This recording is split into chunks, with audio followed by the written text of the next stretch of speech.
డెఫినెట్గా అయితే కొన్ని విషయాలు మీరు తెలుసుకోవాలి. ఏంటి అని అంటే, మనకి మన లైఫ్ అవసరాలు ఏవైతే ఉంటాయో అవన్నిటిని ఫస్ట్ ఆఫ్ ఆల్ మనము వాటిని సాగ్రిగేట్ చేసుకోవాలి.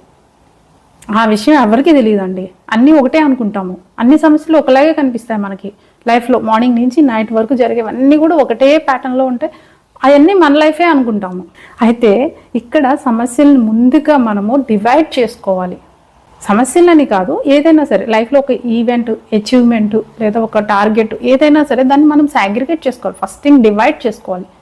ఏది ఏంటి అని తెలుసుకోవాలి. అలా తెలుసుకోకపోవడం వల్ల అన్నీ ఒకేలా ఉంటాయి. మనకి రోజువారీ ఖర్చులు మనకి ఒకేలాగా ఉంటాయి. ఎవ్రీ మంత్ బాడుగా మనం రెంట్ ఇస్తాము, అది ఒకలాగే ఉంటుంది. అలాగే పిల్లలకి హైయర్ ఎడ్యుకేషన్ కట్టాల్సిన ఫీజు ఒకలాగే ఉంటుంది. అలాగే మన రిటైర్మెంట్కి కావాల్సిన డబ్బులు కూడా ఒకేలా కనిపిస్తాయి. మనం అన్నీ ఒకటి కాదు, అది ముందే తెలియాలి. అవి ఏంటి అనేది క్లారిటీ వస్తే డెఫినెట్గా ఎలా చేసుకోవాలి అనేది మీకే